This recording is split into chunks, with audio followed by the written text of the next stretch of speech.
जो बचा हुआ था वो कंटिन्यू करते हैं, ठीक है। विच मटेरियल शोज यील्डिंग, इसका बात कर चुके हैं। सारा ductile material they will not show yielding, ठीक है। सेंट वेनेट्स भी देख चुके थे। स्टील और रबर में ज्यादा इलास्टिक कौन है? Most of the people will answer it wrong. उनके हिसाब से रबर ज्यादा इलास्टिक है, ठीक है। देखो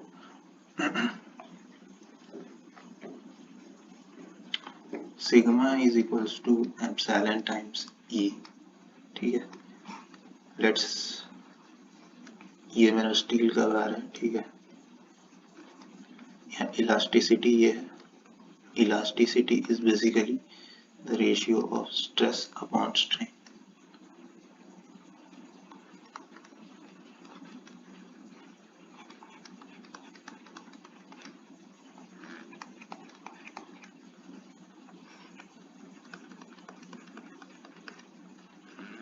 ये रबर है, ठीक है।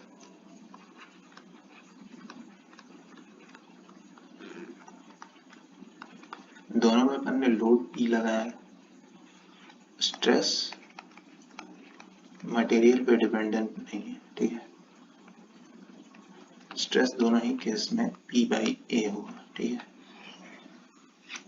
किसी भी सेक्शन पे देखिए, हाँ, स्ट्रेस का अल्टीमेट वैल्यू ये मटेरियल पे डिपेंड है, स्ट्रेंथ पर स्ट्रेस नहीं है, ठीक है। तो स्ट्रेस दोनों केस में सेम है। अब हमें पता है रबर जो है ज्यादा डिफॉर्म करेगा स्टील से। देखो स्ट्रेस दोनों में सेम है, रबर ज्यादा डिफॉर्म किया, इलास्टिसिटी रबर का कम है, मॉडुलस ऑफ इलास्टिसिटी।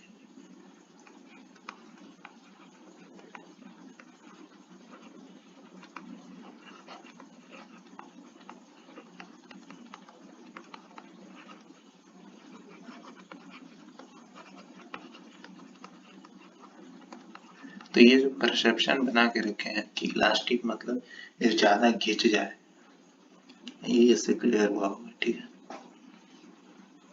इलास्टिसिटी का करेक्ट डेफिनेशन ये है, stress upon strain.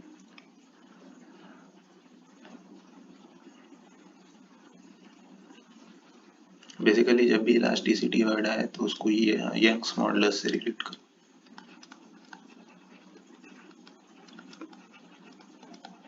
This was a slight tricky question. Difference between SS curve and load, ये बात हो चुका है। Which material has infinite bulk modulus? Obviously ये तो पता होना चाहिए कि रबर के लिए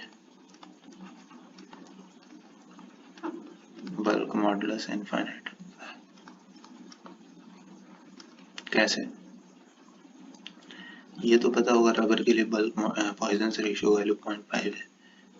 इस रिलेशनशिप को यूज करते हैं, तो यहाँ से K बराबर E/3 टाइम्स, तो यहाँ से ये 0 हो जाएगा, bulk modulus infinite. Volumetric strain rubber का 0 होगा, ठीक है।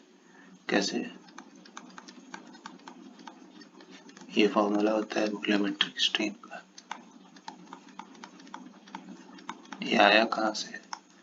है कुछ नहीं है, एप्सिलॉन V क्या होगा? Epsilon x plus epsilon y plus epsilon z। Epsilon x लिखना है तो sigma x by E minus new time sigma y by E minus new time sigma z by, फिर y के लिए लिखो फिर z के लिए लिखो, तो अल्टीमेटली यही आ जाएगा, ठीक है। तो इसका भी आंसर हो गया। Which property can't be determined from stress strain diagram?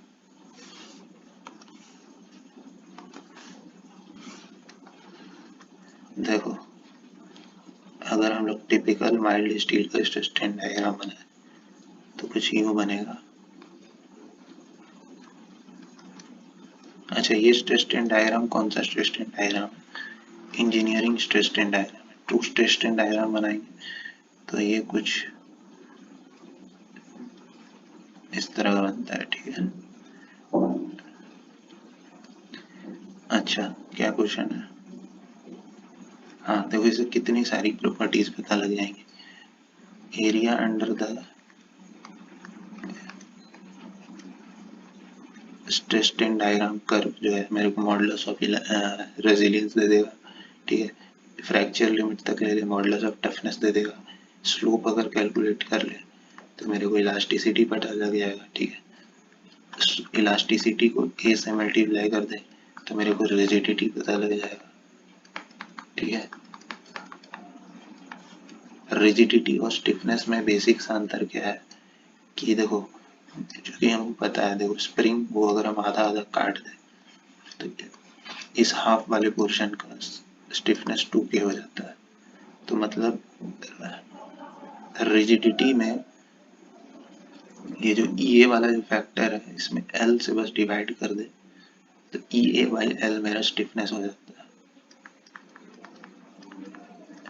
अलग अलग स्टिफनेस होता है, एक्सियल स्टिफनेस है, फ्लेक्सुरल स्टिफनेस और अभी टॉर्सनल स्टिफनेस होता है, ठीक है, ठीक है।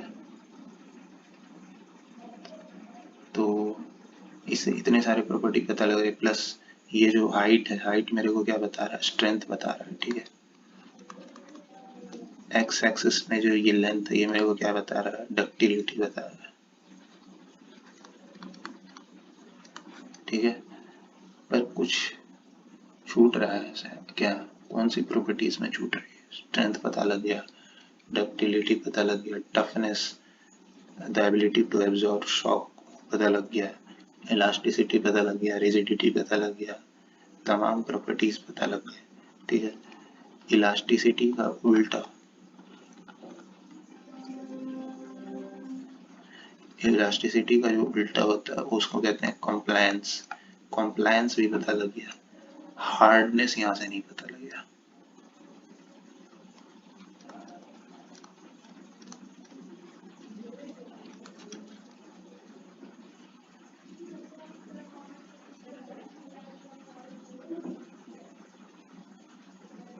ठीक है।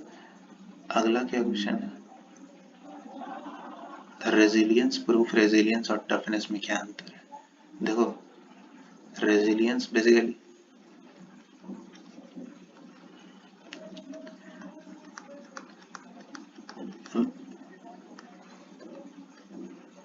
रेजिलियंस बेसिकली क्या है, स्ट्रेन एनर्जी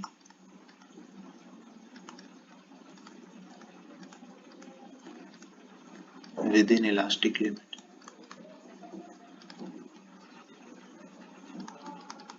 ठीक है। ये इलास्टिक लिमिट के विद इन का स्ट्रेन एनर्जी है, मतलब यहाँ तक इलास्टिक लिमिट है तो ये मेरा स्ट्रेन एनर्जी, इसके एरिया अंडर द कर्व, ठीक है। ये भी जो इसके अंदर का एरिया अंडर द कर्व, ये सब रेजिलियंस है, ठीक है। प्रूफ रेजिलियंस क्या होता है, मैक्सिमम वैल्यू ऑफ रेजिलियंस, ठीक है। तो वो कहाँ तक होगा, वो यहाँ तक होगा, इलास्टिक लिमिट तक।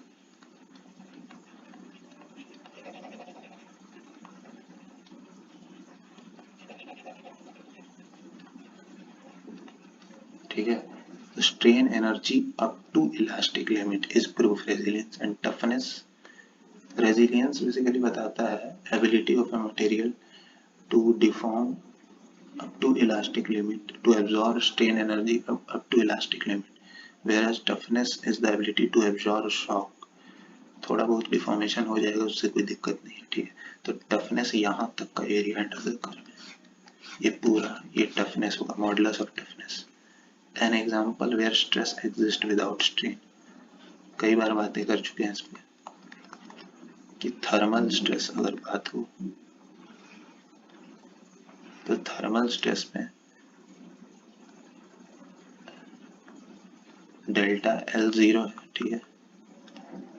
अल्फा इसका थर्मल एक्सपेंशन कोफिशिएंट है, ये फैलना चाह रहा है पर यहाँ से इसके सपोर्ट की वजह से, रिएक्शन की वजह से इस पे स्ट्रेस इंड्यूस हो जाए, ठीक है। समझ में आया?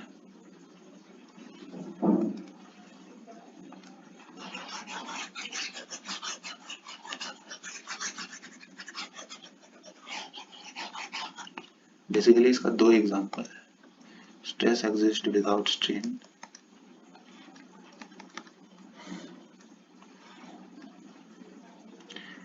जैसे यहाँ देखो डेल्टा एल 0 है, अल्फा इसका थर्मल एक्सपेंशन कोफिशिएंट है, तो ये फैलने चाहेगा, ठीक है, उस फैलने को कौन रोकेगा, ये सपोर्ट से जो रिएक्शन मिलेगा, जिसके वजह से इसके अंदर थर्मल स्ट्रेस डेवलप हुआ, ठीक है। Delta L total is equals to 0, delta L mechanical plus delta L thermal. Delta L mechanical कितना होगा, minus P L by A, इसको कंप्रेस करेंगे, ठीक है, थर्मली एक्सपेंड होना चाह रहा था, ठीक है, एल अल्फा डेल्टा टी, यहाँ से पी बाई ए कुछ सिग्मा लिख देंगे, तो सिग्मा बराबर ई अल्फा डेल्टा टी आ जाएगा। Now here cross question comes की तो हुक्स लॉ का क्या हो रहा है, अगर स्ट्रेस 0 है स्ट्रेन 0 नहीं है, अरे मेरे भाई थर्मल कंडीशंस के लिए हुक्स लॉ वैलिड नहीं है, डेल्टा एल थर्मल को is not proportional to mechanical, देखो delta L mechanical epsilon mechanical is proportional to sigma, ठीक है, नॉट थर्मल, टेम्परेचर का कोई डिपेंडेंसी नहीं है हुक्स लॉ में, ठीक है। और ये जो डेल्टा एल मैकेनिकल हम लोग पी एल बाई ए ही लिखे हैं, ये हुक्स लॉ से ही तो आया है। एक कंडीशन और है जहाँ स्ट्रेस एग्जिस्ट करता है विदाउट स्ट्रेन, वो है plane stress. Plane stress condition है, देखो मान लो यहाँ सिग्मा वाई 0 है, ठीक है, ओ सॉरी प्लेन स्ट्रेस नहीं, प्लेन स्ट्रेन, z डायरेक्शन में स्ट्रेन 0 है, पर z डायरेक्शन में स्ट्रेस का वैल्यू 0 नहीं होगा।